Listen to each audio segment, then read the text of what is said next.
So like எஸ்கோல் database என்ன, அது எப்படி இருக்கும், அதோட பேசிக்கான டெஃபனிஷன் அண்ட் என்னென்ன டைப்ஸ் ஆஃப் டேட்டாபேஸ் இருக்கு, நம்ம ஏன் எஸ்கோல் சூஸ் பண்றோம், அண்ட் அதை டேட்டா அனாலிட்டிக்ஸ்ல எப்படி யூஸ் பண்றோம், என்னென்ன ஆப்ரேஷன்ஸ் எல்லாம் யூஸ் பண்றோம், இந்த மாதிரி எல்லாமே இன்னைக்கு பார்ப்போம். ஸோ நாளைக்கு வந்துட்டு அதுக்கான கொரீஸ் மீன்ஸ் லைக் ஃபார்முலாஸ், அது எல்லாமே நாளையிலேருந்து ஸ்டார்ட் பண்ணிடும். Ton.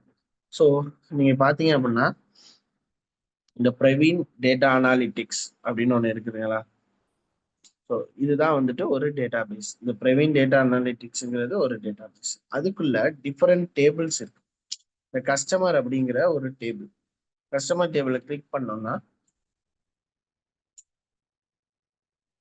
there will be a data in a rows and columns, observations and variables. கரெக்டுங்களா? அப்சர்வேஷன், இது ஒரு அப்சர்வேஷன், இது ஒரு அப்சர்வேஷன், இது ஒரு அப்சர்வேஷன், அண்ட் வேரியபிள் என்னென்ன இருக்கு, customer ID, name, email, location, sign. So it's like ஒரு Excel containing the different tables. கரெக்டுங்களா? ஸோ அதே சேம் ப்ரொசீஜர் தான் இங்கே எஸ்கோல் டேட்டாபேஸும் ஃபாலோ பண்ணும். Okay, done, fine. So what is SQL, why we are using the SQL அப்படின்னு பார்த்தோம்னா, first database அப்படின்னா என்ன. நார்மலி டேட்டாபேஸ் அப்படின்னா என்ன அப்படின்னு பார்த்தோம்னா, the database is a organized collection of data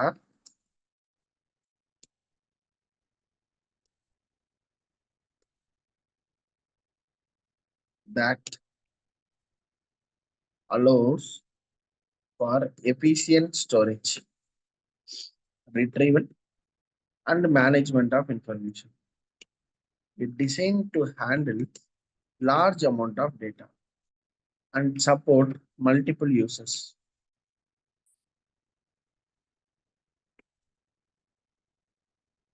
Right. So normally இந்த கண்டென்ட் இருக்கு, நான் கண்டென்ட் ஷேர் பண்ணிடுறேன். ஸோ ஆஃப்டர் ஸ்கூல் முடிச்சதுக்கப்புறம் இந்த கிளாஸ் முடிச்சதுக்கப்புறமே இந்த கண்டென்ட் ஒன்று ஷேர் பண்ணிடுறேன், இதில் எழுதி இருக்கிறது.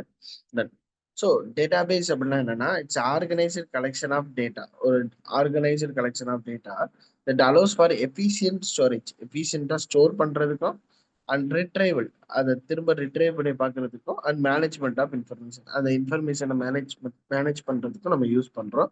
இட் டிசைன் டு ஹேண்டில், இது எதுக்காண்டி டிசைன் பண்ணாங்க அப்படின்னா, it design to handle the large amount of data, whereas that we can't do on the Excel, and it will support the multiple users. So இந்த Praveen data அனாலிட்டிக்ஸ்ங்கிற ஒரு டேட்டாபேஸையே different users access பண்ணலாம். எந்தெந்த user என்னென்ன டேபிளை மட்டும் access பண்ணலாங்கிறதையும் நம்ம restrict பண்ணலாம். So அவங்க என்னென்ன ஆப்ரேஷன் பண்ணலாங்கிறதையும் நம்ம ரெஸ்ட்ரிக்ட் பண்ணலாம். ஓகேவா?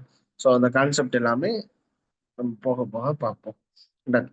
ஸோ நவ் டேட்டாபேஸ்னா என்னன்னு பார்த்துட்டோம். இப்போ இந்த டேட்டாபேஸ்ல we are having the two types of database. Types of database.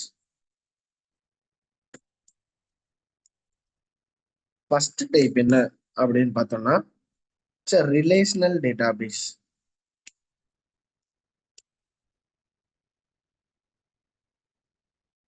Second type NoSQL database.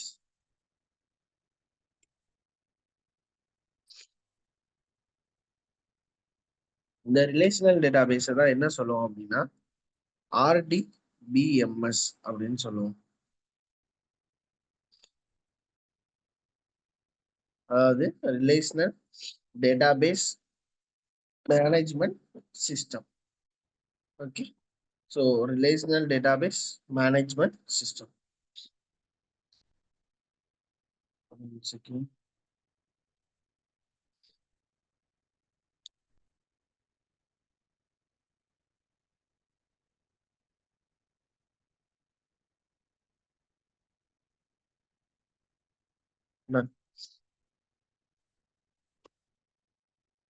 So இந்த ரிலேஷனல் டேட்டாபேஸ்னா என்ன, NoSQL டேட்டாபேஸ்னா என்ன, இது ரெண்டுக்கான டிஃபரன்ஸ் என்ன, இது எதுக்கு யூஸ் பண்றோம் அப்படின்னு பார்த்தோம்னா, இந்த ரிலேஷனல் டேட்டாபேஸ் எப்படி ஸ்டோர் பண்ணோம்னா, it stores data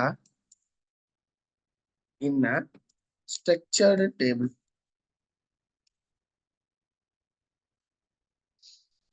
it stores data in a structured table, அதாவது ஒரு டேபிள் ஃபார்மேட்ல வந்துட்டு ஸ்டோர் பண்ணும். வேற நோ எஸ்கியூஎல் டேட்டா பேஸ் போனோம் அப்படின்னா used for unstructured data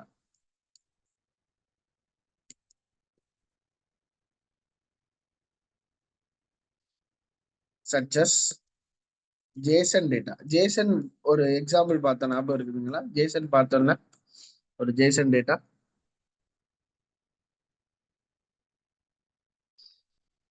hello. Yes, sir. Yes, sir.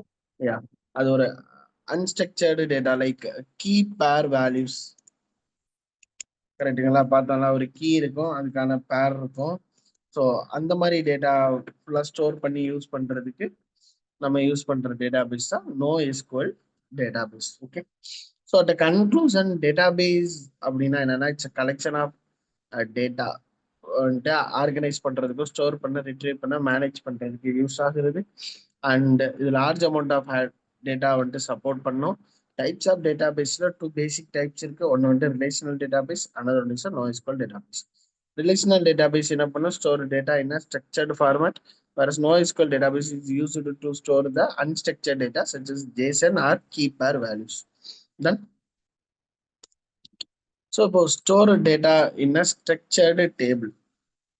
இந்த ரிலேஷனல் டேட்டாபேஸ்ல நிறைய டைப்ஸ் ஆஃப் டேட்டாபேஸ் இருக்கு. ஸோ இதுக்குள்ள இருக்கிறதா MySQL டேட்டாபேஸ் அண்ட்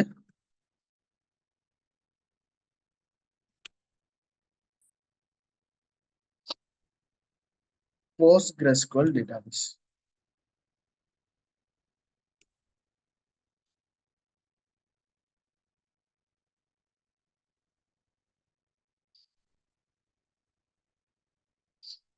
ஓகே. இதுக்குள்ளேயே ஐ மீன் ரிலேஷனல் டேட்டாபேஸ்லயே we are having two main database, which is a MySQL database, another one is a PostgreSQL database.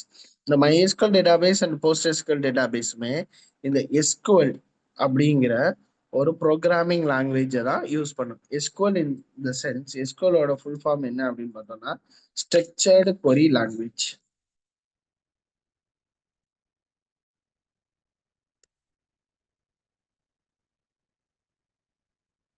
If someone asks you what is SQL, it's a structured query language, which is a programming language, which is used to like it's a programming language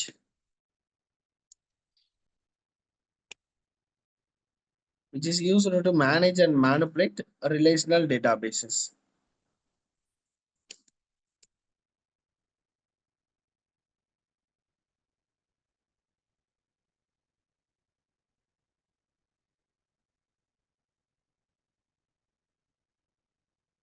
Okay.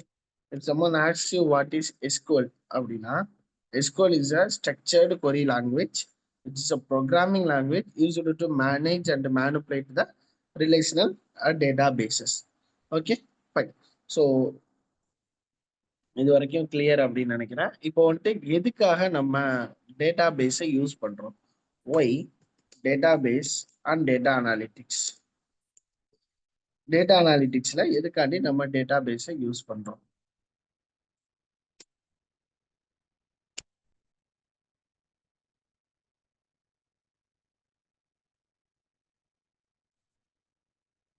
Okay. இந்த first விஷயம், it enables efficient எஃபிஷியண்டா store பண்றதுக்கும் and retrieval. நம்ம பார்த்த மாதிரி இது ஈஸியா எஃபிஷியண்டா நம்ம data வந்துட்டு ஸ்டோர் பண்ண முடியும் அண்ட் ரிட்ரைவ் பண்ண முடியும். எதுக்குன்னா for large data set. So when data set லார்ஜா இருக்கு, நிறைய இருக்குங்கிற பட்சத்துல இந்த எஸ்கியூஎல் வந்துட்டு நமக்கு எஃபெக்டிவா இருக்கு. தென் so and it support complex queries to analyse business trend.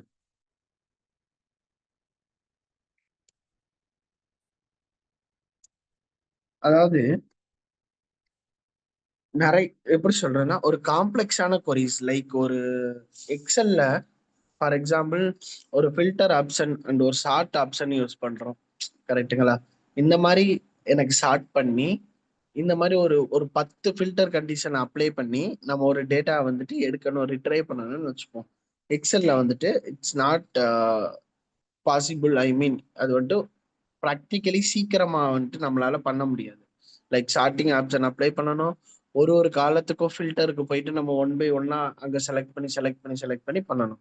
But by using the SQL அவ்வளோ பெரிய காம்ப்ளெக்ஸ் கொரியா இருந்தாலும் நம்ம ஈஸியா என்ன பண்ணிடலாம், எஸ்குவல் ப்ரோக்ராமிங் லாங்குவேஜை யூஸ் பண்ணி ஈஸியா நம்ம அதை வந்துட்டு அனலைஸ் பண்ண முடியும். ஸோ அதுதான் this is two main uses of database on the data analytics. Okay, fine. So next இன்னொரு பேசிக்கான யூஸ் இருக்கு. ஸோ அது என்ன அப்படின்னு பார்த்தோம்னா, it ensures data integrity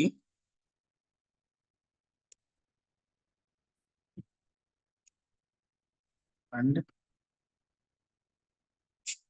eliminate redundancy.